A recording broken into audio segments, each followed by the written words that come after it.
What happens when a man wakes up one day and his world is shattered in an instant?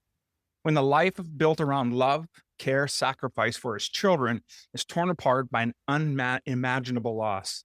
As men, we're taught to be strong, silent, and steady, but no one teaches us how to grieve, how to fall apart, or how to put ourselves back together. And when grief strikes, it doesn't just knock on the door, it kicks it down, exposing every insecurity, every emotion we've hidden deep inside of ourselves. And so in today's episode, we're going to explore a father's real and raw and powerful journey through his grief and the things that he had to face in life. This is not going to be about us talking about signs of weaknesses, but it's an invitation for us to heal, to be vulnerable, and to have deep emotional courage. And so if this sounds like a message that's already stirring with something within you, then I'd like you to just take one moment and hit like and subscribe and share this episode with someone who you think is silently carrying the weight of grief, because it's your support that helps us reach more people out there who are facing their pain and trying to find purpose on the other side of it. And with that, let's get on with today's episode. The average man today is sleepwalking through life, many never reaching their true potential, let alone ever crossing the finish line to living a purposeful life. Yet, the hunger still exists, albeit buried amidst his cluttered mind, misguided beliefs, and values that no longer serve him. It's time to align yourself for greatness. It's time to become a revolutionary man. Stay strong, my brother. Welcome, everyone, to the Revolutionary Man podcast. I'm the founder of the Awakened Man movement and your host, Alan DeMonso. Before we get started, I'd like to ask you a couple of questions. What if the most courageous thing a man could do is to not hide his pain, but to speak it out loud, raw, broken, and real? And how would your healing change if you gave yourself permission to stop pretending that you're okay and instead allowed yourself to simply be human? Grief doesn't ask for permission, does it? It changes everything. But in the rubble of our loss, some men rise, not with armor, but with honesty. And today's conversation is going to show us what it truly means to grieve like a father and to lead with vulnerability. In order to do that today, allow me to introduce my guest. Jason Tuttle is a married father of 2 kids with multiple mental and physical disabilities, and some of them are pretty rare. Jason was a stay-at-home dad for 12 years until his son suddenly and unexpectedly passed away from issues related to his needs in January 28th of 2022. Since that day that his son passed, Jason has created a website, Facebook page, a blog, and a community called Letters to Zachary, grief that details his raw, unfiltered, and open grief journey from a father's perspective. It is a place where men can feel vulnerable enough to share their emotion, empower women to help the grieving men in their lives, and to see that it's okay for us to be vulnerable through his example. And this is a community that Jason says is open to everyone. And so welcome to the show, Jason. How are things, brother? Thank you for having me, and I really appreciate the glowing intro. Jason, as we were getting ready to come on today's show, I was telling you we're going to do our best to keep our crap together because this is a really heavy topic. It means so much to me to hear and see the work that you're doing to help men. And so let's talk about this hero's journey of yours and about this quest. And I know it's deep and deeply personal. And if you don't mind, take us back to that day when your life changed and how that shaped you into the man you are today and the work that you're doing. It's more or less 2 days that kind of changed my life. And the first part I'll go a little bit into. When my wife and I decided we had gotten married and we'd had our first full year of marriage together because we wanted to at least have the first year where we didn't have kids or that kind of responsibility. And so the second year we decided that we were a little older in the sense we were in our later 20s versus in our mid 20s when we got married. And my wife said she is from the New England states of the U.S. and they're all cradle Catholics and they all come one of 9 up there. And like when we first got to talking, she said, I want 4 kids. And my first response was, let's have the first one and then we'll talk. And I wanted 3. So having a 4th one wasn't a stretch at that point. And she got pregnant reasonably quickly. And we had no reason to believe that there was going to be any issues up until that week 20 appointment, which is the one where they find out the sex of the child. And I could go on and on about it, but basically what happened in that appointment was they found an issue. The ultrasound tech couldn't really talk about it. Honestly, I think for kind of liability reasons, it was something the doctor had to tell us. And from that point until my son was born, we had to see what a perinatologist, which is basically a high risk OBGYN, is what a perinatologist is. And it actually, what we knew that there was going to be some significant issues. We didn't necessarily know which of them. And the rare issue we had no idea about until the day he was born. And we found out at that point that he had a rare condition. It was 1 in 40,000 births at that point. And so when I say that life changed for me in two different times, I didn't realize it at the time, but I was essentially grieving the life I thought we were going to have versus the life that we were dealt, so to speak. And I dealt with a lot of emotions, not realizing that's what it was in the beginning. Although later years down the road, after I finally started going to counseling and therapy, I realized that's what it was. And then 2 years later, when my daughter was born, 6 months after she was born, literally all of the same issues, except for the rare condition she had. So within the first 5 years of our marriage, we had 2 kids, all with 4 conditions that were pretty common and 1 rare issue. And we were in year 5 of our marriage. Fast forward through at this point, the next 11, 12 years, my son's in middle school. I believe it was 8th grade at that point. And throughout his time, he was susceptible to respiratory related illnesses, that kind of thing. And he had been in and out of the hospital most of his life for those kind of issues. And about 3 days before he passed, he got sick that evening, and it didn't really strike me. I thought maybe he had a 24-hour bug, which he had gotten multiple times in his life. And that evening, when he was normally a really good sleeper, he was up and down all night, which kind of struck me as odd. And that next day, I was a stay-at-home parent at the time, and I looked at my wife, said, I'm going to call his teacher, because he was in a self-contained special ed classroom, and I didn't know if what he had was contagious, and I didn't want it to spread. So I let them know, and I said, hey, I'm going to keep my son home. I'm not sure what he's got, but I don't know if he's contagious. I'm being safe. Okay, wonderful. That next day, I kept telling him all day, buddy, you can take a nap. You can fall asleep. I know you're tired. You had to have been up and down all night long. He absolutely refused. He didn't want to eat a whole lot, and he didn't really want to drink a whole lot. And at least for that first day, it caught my attention, but it didn't really surprise me. Now, if he'd have gone into that second day and not wanted to drink, I would have gone, something's not right here. And so that was Wednesday night. He stayed home Thursday. I decided at last minute, I said, I'm going to keep him home Friday. If he's not better, at least he's got the weekend to recover, and then hopefully he'll be better by Monday. Teacher's fine with it. His mother was just like, okay, because I was the caregiver. She just, whatever you think is best. So that Friday morning, I get my daughter up, I get her going, I get her on the bus, and I leave my son in his bedroom to wake up like when he does on the weekend, usually 9:30, so he could sleep in some. And so I go into his room, which I'm in his room, as you can see the Z on the back wall, and I walk over to his bed, over where the lamp in the background is. And usually when I would get him up, he'd clap and get excited and squeal and giggle and bounce and all that, seeing us get him up. And I opened the door, and he opened his eyes, and he just kind of looked at me, and I wouldn't say he was lethargic, but he just didn't really respond. And so I walk over to where the lamp is behind me, and I look at him, and there's a dark green streak of fluid coming out of his mouth. And I look at my wife, and I instantly say, I said, the only thing that I know that is dark green in your body is bile, and why is it coming out of his mouth? And I immediately looked at her and said, this is not good. No. So I pick him up, and he's floppy, like he can't hold himself up. And that didn't strike me, because I'd had a couple of times before where that happened. I just thought, Maybe this has progressed and I need to take him to the hospital.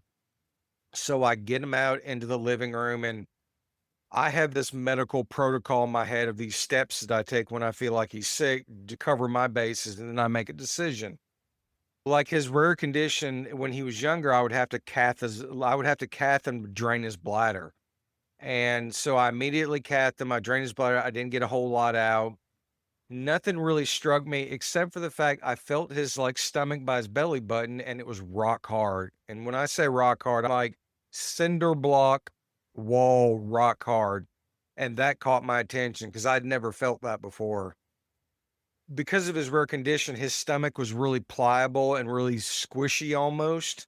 And so when I felt that, I was just like, I literally looked at my wife. I said, "This is not right. I don't know what's going on." So I paused for a minute and I think, what am I going to do? Am I going to call an ambulance or am I going to take him up to the hospital? And I went, you know what? I'm going to take him up to the hospital. So I get him dressed, get him in his wheelchair, get him in our van, and I do 90 miles an hour up to the hospital. I get him up to the hospital and kind of get in the parking deck, and I go to get him out of the van to put him in his chair, and he's very floppy at this point, and it catches my eyes. And in my head, I'm thinking something's really wrong. I don't know what's going on here. So I get in, I get up to the ER, and most ERs, there's a queue that you have to go through. So I get in there and I skip it. And the security guard comes over to me as if to yell at me to say I need to get in line. And I literally looked at him and go, "He's not breathing. I need someone's help immediately." And so he snaps his fingers. The nurse comes over. Now, understand this hospital was the hospital we always went to. I'd been in it 100 times before. This is the first time that the nurse had ever looked at me and said, "Follow me." And we ran as fast as we could back to the ER. We get in there and we get into one of the trauma rooms, and I instinctively get him out of his chair. I put him on the table or gurney or whatever you want to call it in there. And I instinctively back out of the way because he's nonverbal and he can't tell them what's going on. And plus, the state he was in, I don't think he would have been able to talk at that point, anyways. So it just so happened there's another trauma room where the doors are open, and I back off in there and they let me stay in there. So they all come in there and it's like ants off an anthill. And there had to have been like 30 people that all rushed in there and got in their positions to start doing what they were going to do. I'm watching, they get him in there. They immediately intubate him, which is put the tube down to get air into his lungs. They cut off his clothes. And the first thing they do is they go down to his knee and literally drill like a port into his knee, like directly into the bone. And I'm watching this and my son doesn't even flinch. Now, later on down the road, I go, if I was fully aware and someone took a drill and drilled into my knee, I would come off the table because it would be ridiculous. It would be so painful. You would probably pass out because it was so painful. Later, I asked, I said, what was that for? And they said, when a patient comes in like this and we don't know what's going on, it's a way to get antibiotics and something else into him very quickly. And I said, okay, then I understand why he did that. So they're doing that and they almost immediately start chest compressions on him. Now, granted, I'm watching and it's not dawning on me the severity of what's going on. Head ER doc comes over to me and goes, down to the minute, how long has he been this way? And I tell her and she goes off, she barks orders. And she comes back to me a second later and she goes, explain to me this scenario as to why you brought him up here. And I told her. She then goes off and barks orders and comes back. Oh, no. And she goes up, barks orders, and I'm watching this. Now, granted, all this is going on and I'm taking it in, but it's still not dawning on me the fact of the direction of where this is going. And no, I watched them after they did that. And soon thereafter, they get the paddles out. And just like a medical drama, I hear him yell, "Clear." And he literally lifts off the table. And so I look at the monitor that's got like the heart rate and the pulse and on there, and it literally goes up once and goes right back to what it was doing. And in that moment in my head, I look at it and go, he's not coming back. Now, granted, I don't react emotionally to it. I just say in my head, he's not coming back. And I go back to watching what they're doing. Over the next, like they worked on him from start to finish, like 45 minutes. It was the longest time. And I later told them, I said, I knew y'all would work on them, but the fact that y'all worked on for 45 continuous minutes, I never thought it would be that long. I said, so I really appreciate all y'all did outside of the result of it. So in that whole 45 minutes, they shock them probably 5 more times, and none of it really changes anything. And she finally comes over to me and she goes, I'm sorry, and she pronounces them. So understandably, I turn over to the other room, and literally for 30 seconds, I have a moment, I regain composure, and I turn back around, because as a man, I'm taught that I've got to compartmentalize things. So at that point, I call his mother, who's working from home at that point, and tell her. Now, she was under the assumption that we were going to the hospital. I was probably going to get admitted. We were going to be there our typical 7 to 10 days, and we would come home. I had to tell her that her son was dead on a table, and I will never forget the sound that came out of her. She regained her composure. I said, because she was working from home, I said, message your boss, tell him what's going on, leave work, call your parents, because they live close. I said, have them drive you up here. This is the room we're in. Do not drive. Yeah. And so she did that. I then called my mother, who'd watched both of my kids many times over the years, and told her, and I'll never forget her response. And as a side note, a couple of weeks later, my mother goes, how soon after Zachary had passed did you call me? And I said, about 10 minutes. And she said, you were eerily and almost stoically calm, like nothing had ever happened. And he'd only passed 10 minutes before that. And my response was, yes, I was going to be emotional about it. I said, but if I were a blubbering idiot, if you will, I wouldn't have been able to inform y'all what had happened. And I knew that I had to at least get that out so you understood what was going on, versus me calling and not being able to talk and all that kind of stuff. And I do that. And then the next probably 10 minutes or 20 minutes, I'm talking to the care team and what happens now, where is he going to go, who do I need to call for the funeral home, that kind of stuff. I'm waiting on my wife and her parents to come up, and I'm sitting there alone with my son in this trauma room, and I'm just sitting there holding his hand the whole time, and I'm staring at him. And I tell people, because people always say, is outside of the actual passing, is there anything that stood out to you? I said, yes, I was shocked at how cold he got as quickly as he did. Like, now I knew it wasn't going to be like a long time, but like the last time I touched him, put on the table, he was warm because he was live. And then when I came back to touch him, like, he was ice cold. It was shockingly fast. And that struck my attention. His mother came up and her parents came up, and we were there for a while.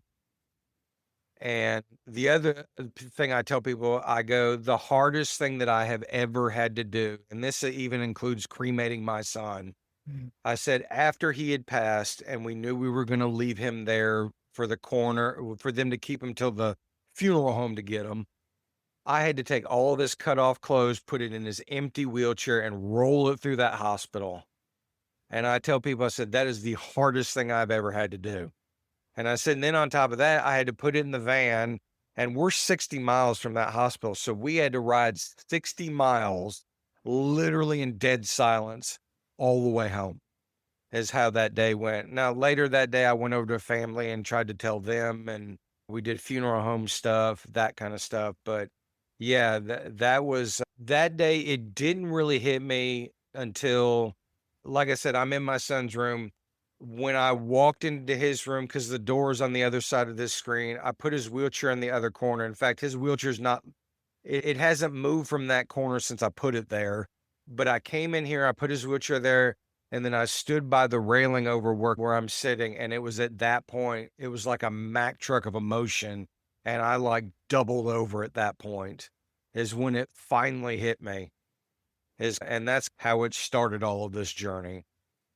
Man, Jason, what a powerful story to share with us. And my heart goes out to you. And to have had to experience that and hear you what you went through. And the one, it really impactful and powerful note that I wrote down here is you talked about you were grieving the life that you thought you were going to have versus the life that you Mm-hmm. had in the beginning. And isn't that, and I think about that and I think about how true that is for all of us, that especially at such a young age. Now, Zachary was what, around 15, 13, 14, I guess, maybe? He passed when he was 15. Yeah, 15. He's still, the runway should have been a lot longer than what it ended up by being. And I think you handled yourself fabulously considering what you're in, the state of shock.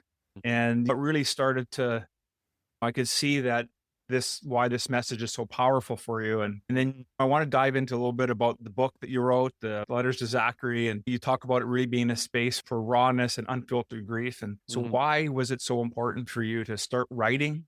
And how has the book started to help you heal as well?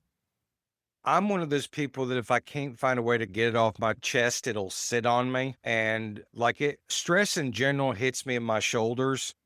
If it gets bad enough, like my neck will hurt, and my whole upper shoulders and back will hurt. And unfortunately, I'm the type of person that I hold on to stress quite well. And so after everything had happened, I had grieved probably pretty intensely for a year and a half. In the community, some are shorter, some are longer. But I was about a year and a half, and it was actually at the time, it was the suggestion of a counselor I was seeing about journaling. And I laughed because she initially suggested it to me, and my first response was, I don't know how good of a writer I am. I don't know if that's my thing.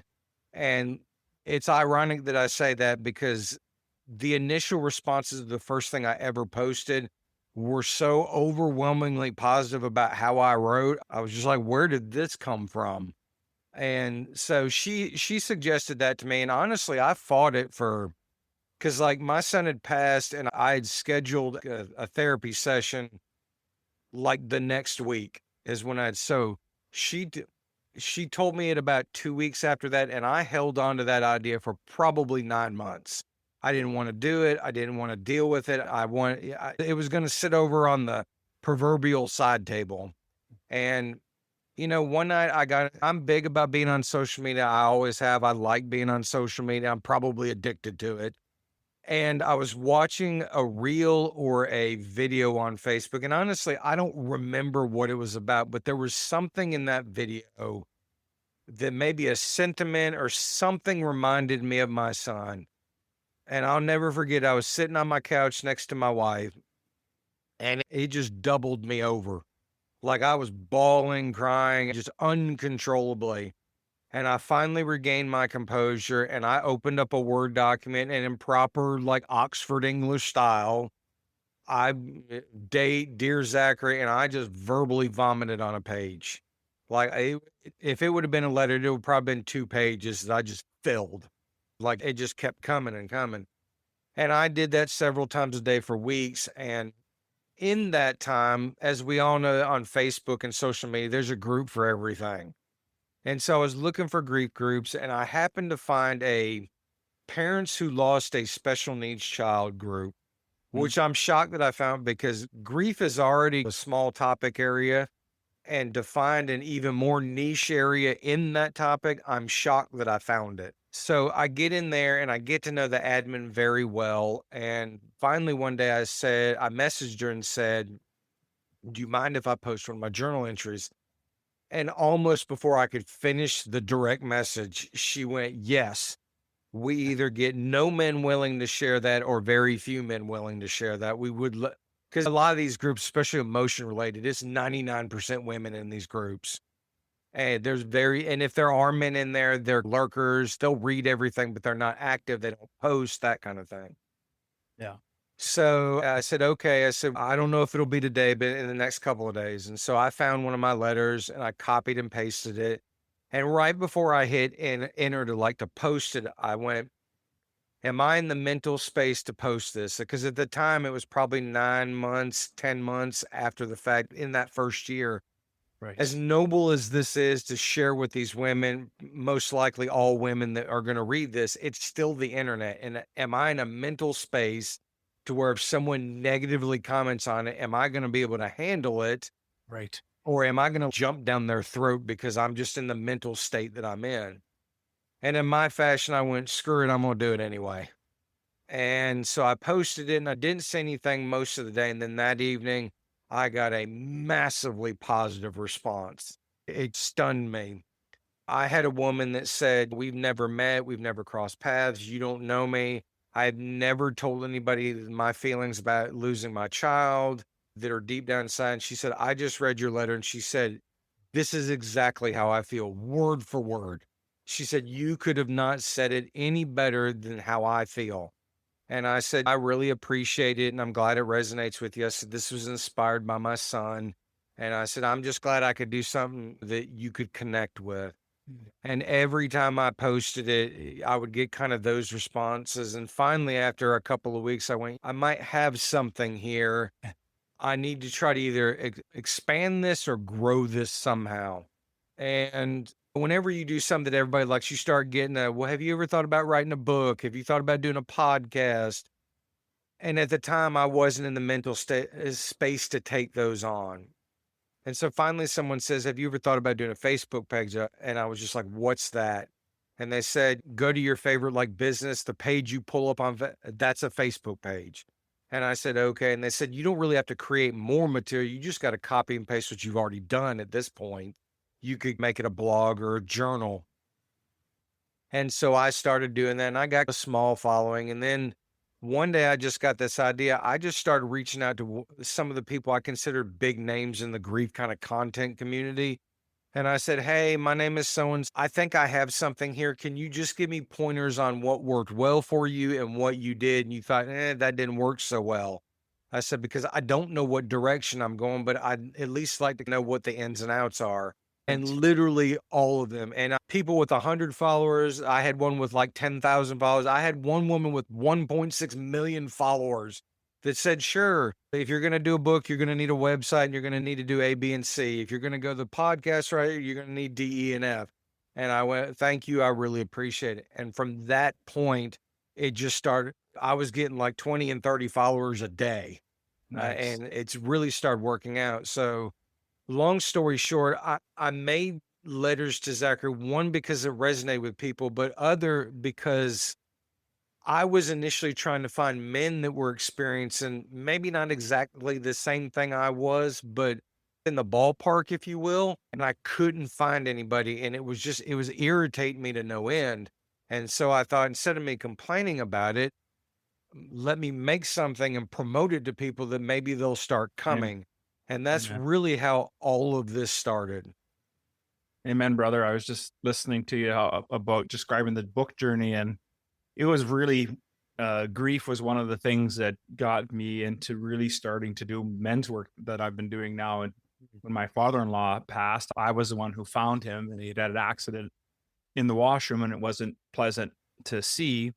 And looking to your point, you have all these communities, and most of the time it's filled with women, not very many men. And I just thought to myself, like, there's got to be a space for guys to be able to come to deal with life, whatever it is that they're confronting, whether it's grief, whether it's a major emotional event from in their professional life or personal life, but you need to have space. And so I love the idea that you decided to change the paradigm of, hey, I'm not sure I'm a writer, to becoming a writer and being a published author, and leaning into that, because we all find different ways to teach and to lead. And then you've done a beautiful job with this, and just think that's great. And so I also want to talk a little bit about this grief journey also is really shaped what masculinity is all about. And so you've already talked a little bit about that in your initial story, but let's unpack that a little bit. And what does it really mean to you today to be a strong man?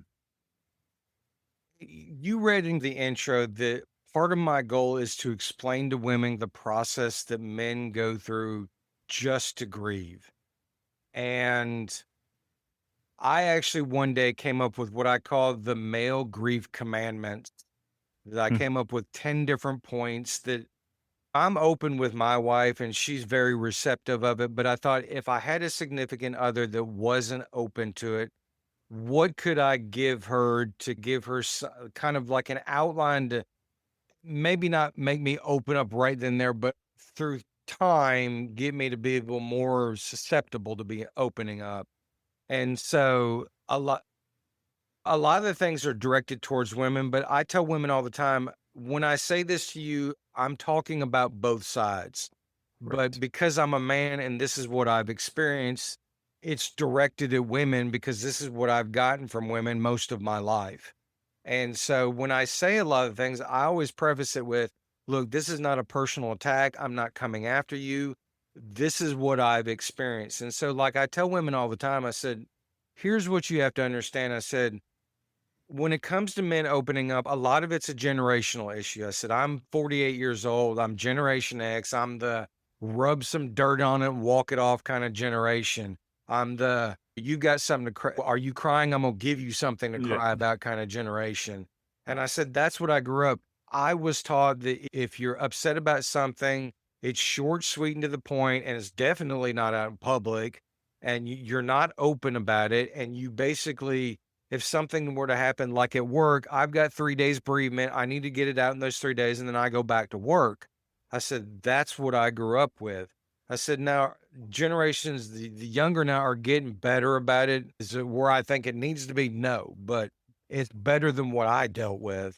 And so, like, I tell them, I go, here's some of the key things I try to tell you guys as in women. I go, look, when you sit there and get upset and talk to your husband or significant other, you expect them to sit there and listen to your whole thought, let you get it completely out.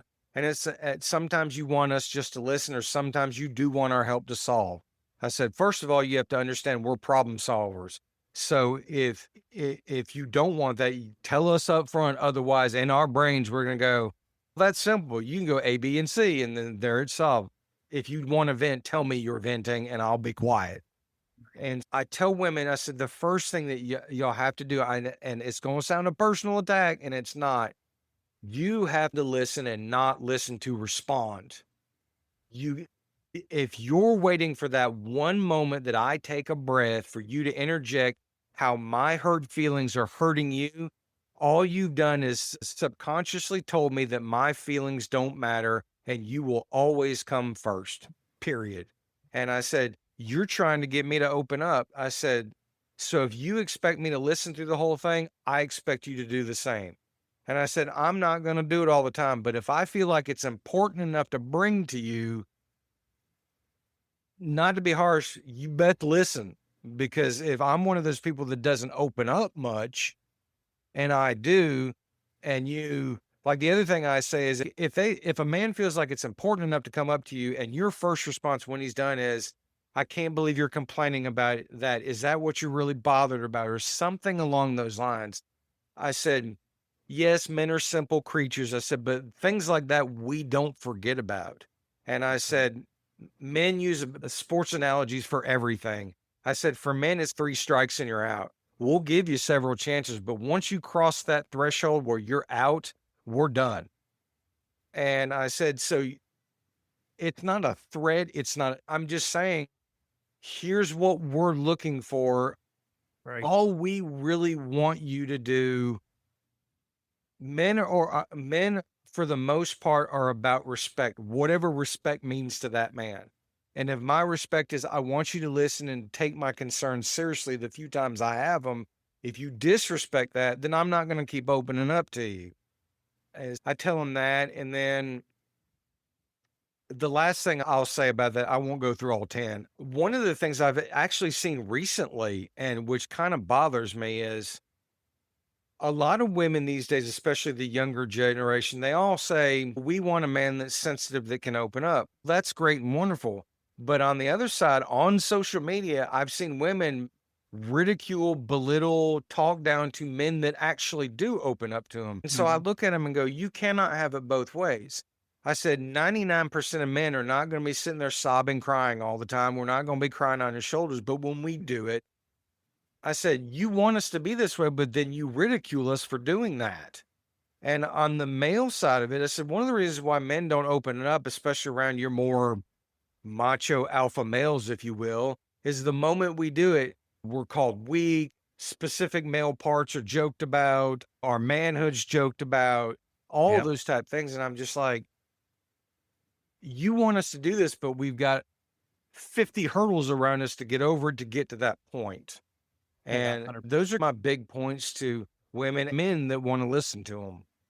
Yeah, I completely agree with you on all of that, especially the end part there. I think it's a journey for us in terms of being able to really walk that tightrope of how and when to be vulnerable and how to do that. I talked about, I did an episode and I talked about change the word instead of saying being vulnerable, about surrendering. Yep. If you're willing to surrender, will you take the knee to your ego, right? To stop trying to be the lone wolf, stop trying to do things outside of what you can, or try to control things outside of your own personal life, then things start to happen for you. And so you're giving great advice there, Jason, because I think it's important that we understand, men and women, what we are asking for. What's that going to look like? Because we may not be prepared for what that looks like. And then if we truly want it, then we need to be willing to work through those things. And you talked earlier tonight about your wife raised up in New England area, so strong Catholic background. How has faith played a role in your journey through this trauma and the healing and the work that you're doing? As a funny side note, my wife would now call herself a recovering Catholic. Honestly, the church we go to, she says to me all the time, we now go to a Baptist church. And she said literally the other day, I still can't believe we go to a Baptist church. I said, I bet you never thought as a Catholic you'd be coming to a Baptist church. But then again, in our family, I'm the outlaw anyways, because we got married in the Catholic church because that's what they did. And then afterwards, we both decided we didn't want to be in the Catholic church. And so the family took their brunt out on me. So it's okay. It's a title that I take with pride, honestly. As another side note, the first time I went to school, I went for religion and philosophy, so I can get preachy if I need to be. Faith has really helped out in the sense of being able to talk to God, creator, whatever you want to call the higher power that you believe in. If anything, just to have an ear to listen to. And as crazy as it sounds, the number one thing it comes into it, either Catholicism or Protestant churches, that it took me a while it finally dawned on me in my head is who better to understand the loss of a son than God giving his only begotten son. And it took me a long time for that to hit me. And when it hit me, it's like it punched me in the chest. Yeah. So that really helped out outside of just general prayer when it comes to just more difficult times and how are we going to get through this? And through all of that, it's led me to Letters to Zachary and just all the different podcasts. It's been a slow and methodical process, but in all reality, I've only been doing this 17 months at this point, and I've done podcasts in 6 different countries around the world, and I'm heading upwards to 100 podcasts in 17 months. Nice. I've got 6 this week alone. So as a person of faith, that would lead me to say that the Lord works in mysterious ways, and ask and ye shall receive, your kind of cliched lines. Yeah. Love that, Jason. Love that. What's next for Letters to Zachary?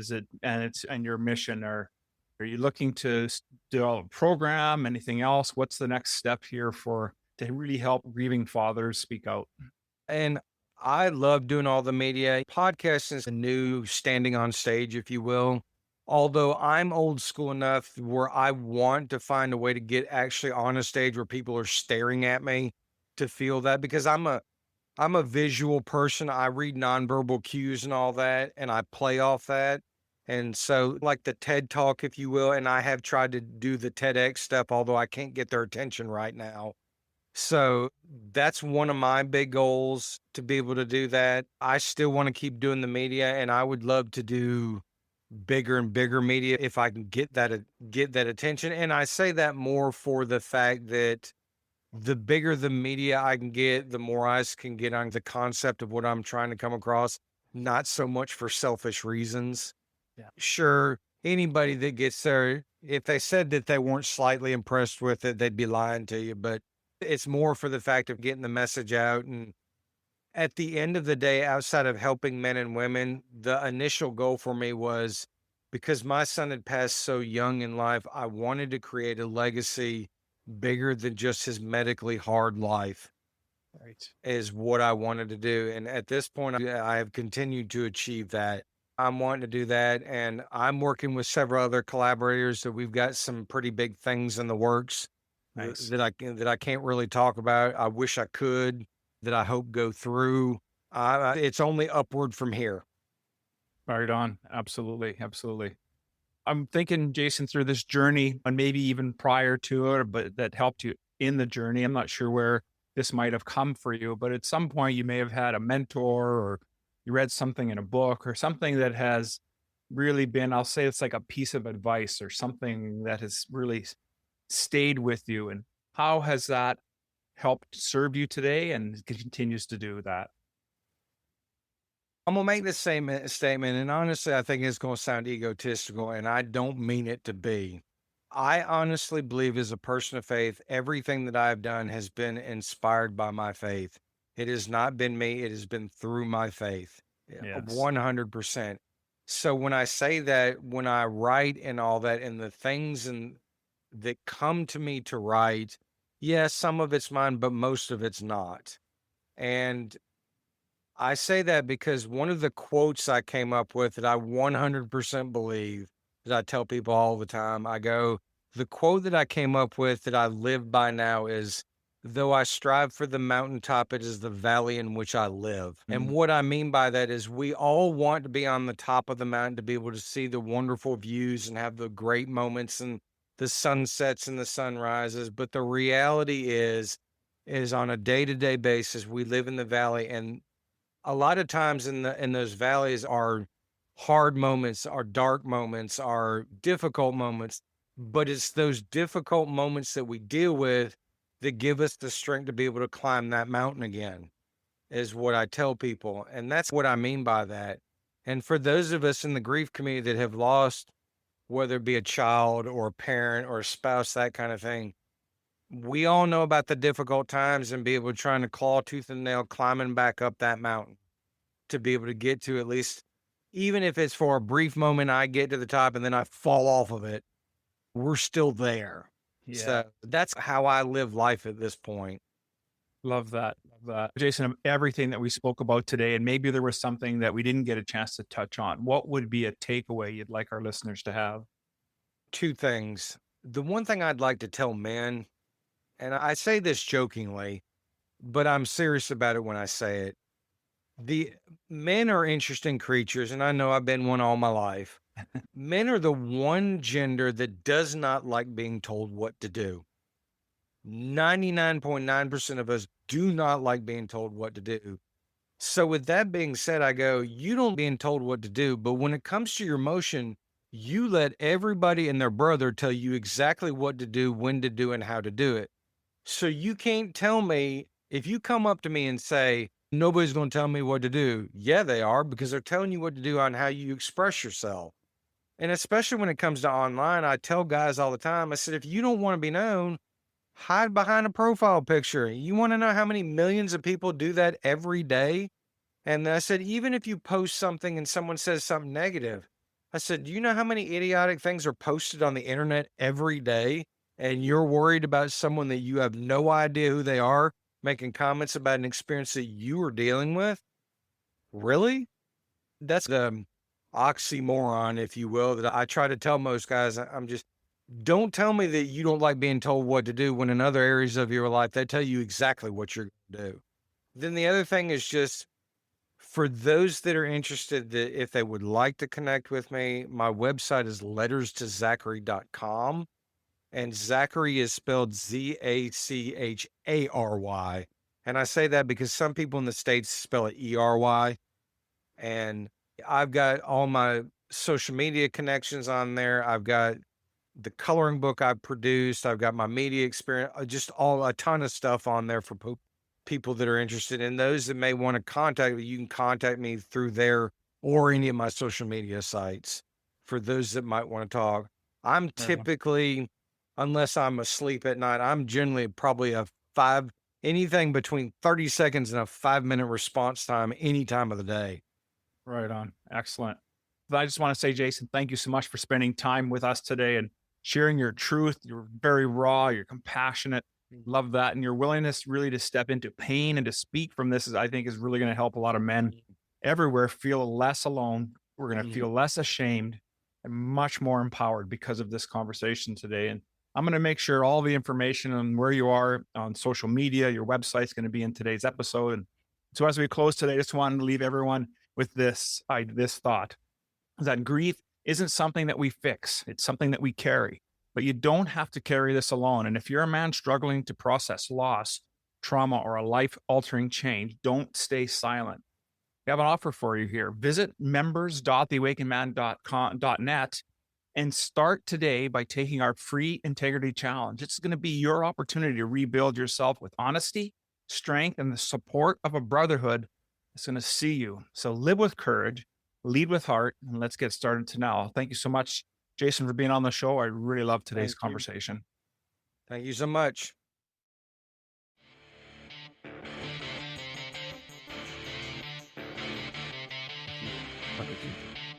Thank you for listening to the Revolutionary Man podcast. Are you ready to own your destiny? To become more the man you are destined to be? Join the brotherhood that is The Awakened Man at theawakenedman.net and start forging a new destiny today.